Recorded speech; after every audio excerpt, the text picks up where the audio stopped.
to hear is not speculation, it's not a theory, and it's not fear bait. This is a real-time breakdown of something that just happened inside the global financial system, something so serious that the people who control the markets are now openly changing the rules to protect themselves. While most people were watching silver prices flash on their screens, something far more important happened quietly behind the scenes. And by the time you understand what it means, you'll realize why this moment may be remembered as the day the silver market crossed a line it can never uncross. Welcome to War Economy Mysteries. Before we go any further, take 2 seconds and subscribe to this channel. Not later, not at the end, right now. Because this channel exists for moments exactly like this, when the official story doesn't make sense, when the headlines feel incomplete, and when understanding what's really happening can protect you. If you care about real assets, real power, and real economics, hit subscribe and stay with us. Now listen carefully.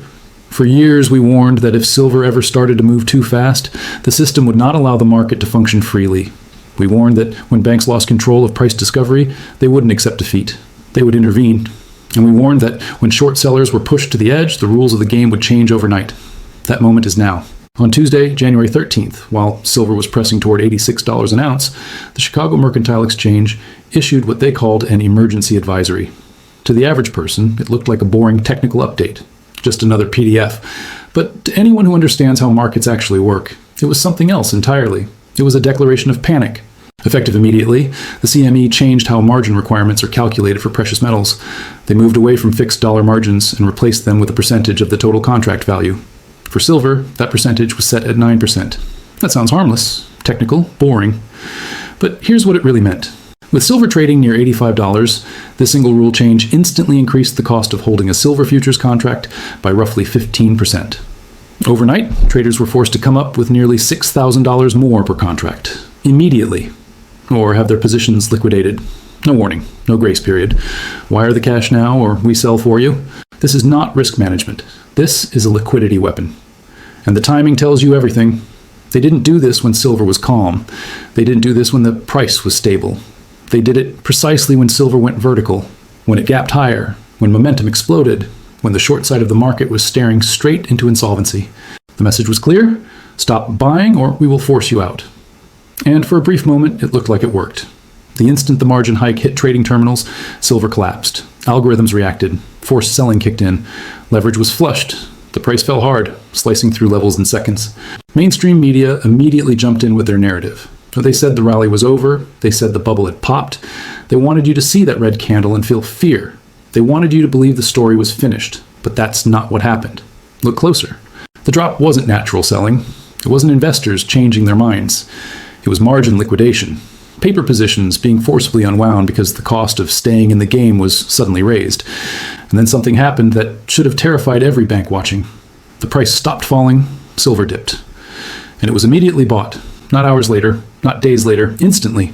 As this script is being recorded, silver is still trading near $84. After a 15% margin hike, the most aggressive weapon the exchange has, all they managed was a brief dip that buyers stepped into without hesitation. That is not weakness. That is strength. In past cycles, margin hikes crushed silver. In 2011, repeated hikes wiped out nearly 30% of the price in days. In 2020, margin pressure amplified panic and sent silver to $12. History says this move should have broken the market, but it didn't. And that's the most important signal of this entire event. Because the buyers at $83 were not leveraged speculators. They were not trading charts. They were not borrowing money to gamble. They were cash buyers, industrial users, strategic buyers, entities that don't care about margin requirements because they aren't using leverage. When the price dipped, they didn't panic. They bought more. You cannot margin call someone who pays cash. If a manufacturer needs silver for production, the CME rulebook is irrelevant.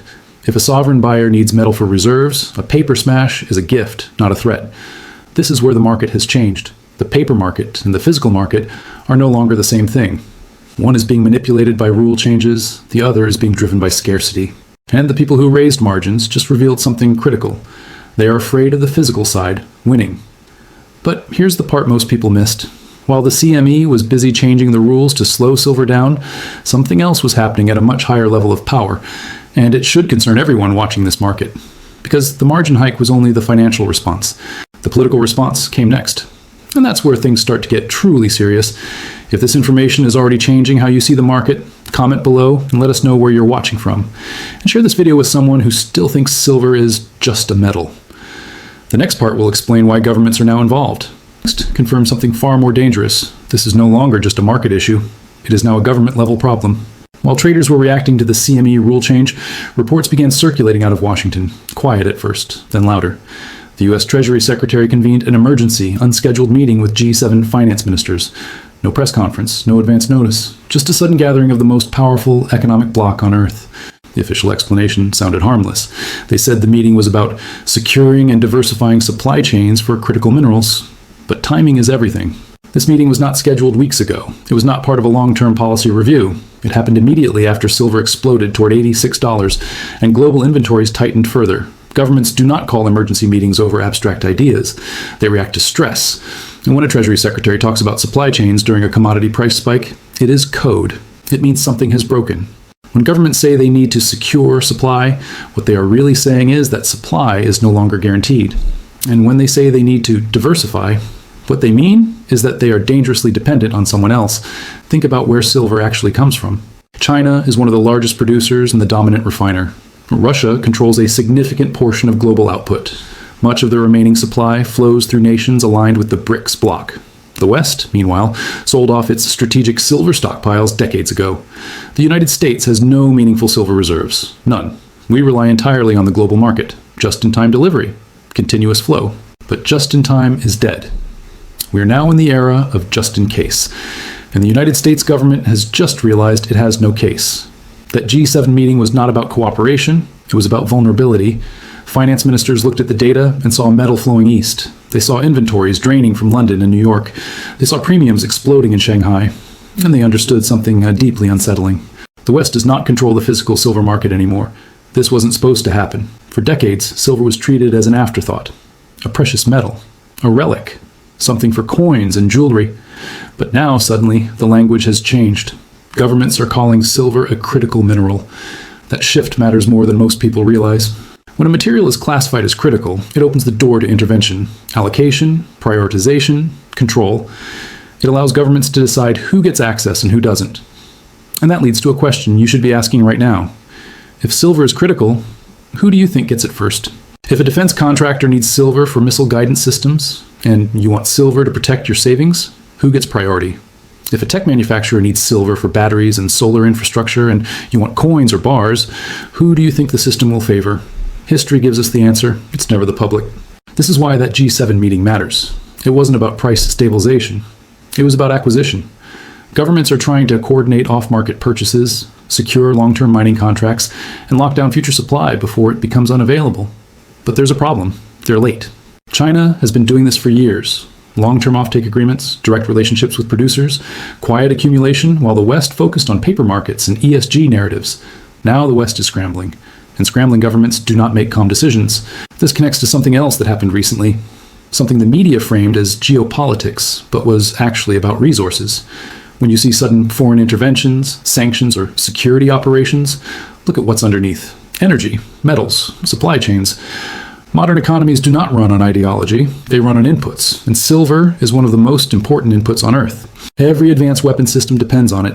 Every satellite, every drone, every precision-guided missile, every modern electronic battlefield system. Silver is the most conductive metal known. There is no substitute at scale. If that supply chain breaks, production stops. And that's why the Treasury is involved. This isn't about protecting investors, it's about protecting state capacity. And here's the part that should concern you most. When governments panic, they don't fix shortages. They manage access. They ration. Sometimes softly, sometimes quietly, sometimes without ever using the word. Which brings us to the next signal, the one hitting retail buyers directly. Across the United States, the largest physical sellers of silver have started changing their behavior. Limits, caps, restrictions. Not because demand is weak, but because inventory replacement is no longer guaranteed. When a retailer limits sales of a product that's flying off the shelves, it's not market discipline, it's fear. Fear of running out, fear of not being able to restock, fear of being caught on the wrong side of a physical shortage. This is how rationing begins, not with announcements, but with temporary limits. One per customer, one transaction, delays, back orders. And it's happening at the same time governments are holding emergency meetings. That's not a coincidence. This is what a bifurcated market looks like. The public sees price volatility in headlines. Behind the scenes, institutions and governments are racing to secure what remains. And now we arrive at the most important question of all. If the CME raised margins to stop speculation, if governments are scrambling to secure supply, if retailers are quietly limiting access, why didn't the price collapse? Why did silver refuse to break? That answer is not in New York. It's 7,000 miles away. And it's the reason this cycle is different from every other cycle before it. If you're still with us, type silver in the comments so we know you're paying attention. And share this with someone who still thinks price drops mean weakness. Because in part 3, we're going to explain the force that's hold hike failed. And there is a reason the system looks increasingly desperate. The answer is not in New York, it is not in London, and it is not on a CME rulebook. The answer is in Shanghai. While the West was focused on smashing the paper price, the Shanghai Gold Exchange closed its session with silver priced far higher. Not a few cents, not a dollar. Nearly $10 higher than the Western paper price. Let that sink in. At the exact moment silver was being pushed down in New York, physical silver in the East was trading near $93 an ounce. That spread is not normal, it is not healthy, and it is not sustainable. In previous cycles, this didn't exist. In 2011, prices across global exchanges moved together. When New York sold, the world sold. The market was unified. That world no longer exists. The global silver market has fractured. The West trades paper promises. The East trades metal. And the East is willing to pay more, much more, to get it. This is what we call the Shanghai Shield. It is not a policy. It is not an agreement. It is simple economics. As long as Shanghai is bidding near $93 for real metal, the price in New York cannot fall far without triggering something far more dangerous than a rally. Arbitrage. If the CME succeeds in smashing silver to $70 while Shanghai continues paying over $90, the profit opportunity becomes enormous. Risk-free. Buy metal in the West, ship it east, and sell it instantly for a massive premium. At that point, every trader, fund, and institution on Earth would rush to drain Western vaults. The Comex would be emptied in days, not months. This is the trap the banks are in. If they let prices rise, their short positions bleed. If they smash prices, their physical inventory disappears. There's no winning move, and the data proves it. On the same day margins were raised and prices were smashed on screen, something else happened quietly. Physical silver was leaving the system. Vault reports showed massive withdrawals across multiple depositories, hundreds of thousands of ounces at a time, over 2 million ounces removed in a single day. And the most critical category, registered silver, the metal available for immediate delivery, fell again. This is the bleed. The margin hike didn't stop it, it accelerated it. By pushing the paper price down, the CME effectively put silver on sale for the very buyers who are draining the vaults. The system is feeding the demand it's trying to suppress. This is why the Treasury is panicking. This is why the G7 is meeting. They know the metal is flowing out of their control. Once physical silver leaves Western vaults, it does not come back. It is refined, fabricated, installed into products, locked into infrastructure, gone forever. You cannot print a silver mine, you cannot legislate new supply, and you cannot reverse a drained vault. This is where the market psychology shifts. Red candles no longer mean weakness, they mean opportunity.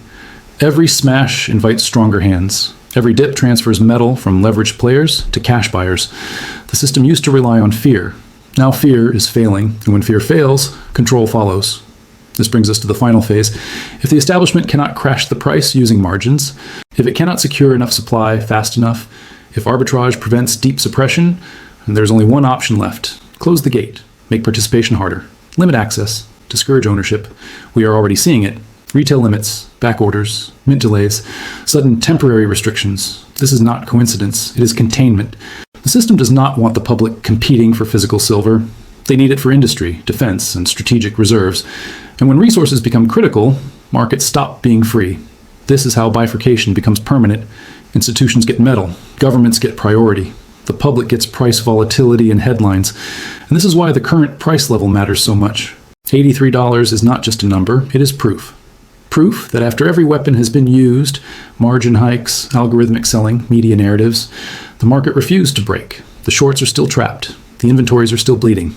And the buyers are still there. The empire fired its biggest shot and missed. So what does this mean for you? It means volatility is not the enemy. It is the signal. It means dips are not defeat. They are desperation. And it means time is no longer on the system's side. If you already hold physical silver, understand what you own. It is not just metal, it is optionality. It is independence from paper promises. It is something the system is actively trying to control. If you are still on the sidelines, understand that access matters more than price. Premiums rise before shortages become official. Limits appear before rationing is announced. History shows this pattern clearly. And the final warning is this. When governments stop talking about price and start talking about supply chains, the game has already changed. the Shanghai Shield is holding. The vaults are draining, and the system is running out of tools. The question is no longer whether silver is critical. The question is who will be allowed to own it. If this breakdown gave you clarity, share this video. Algorithms suppress what threatens narratives, but people still find truth through each other. Comment your thoughts below. We read them all. And if you want real analysis without spin, stay with War Economy Mysteries. Subscribe, turn notifications on, and stay prepared. Because the next phase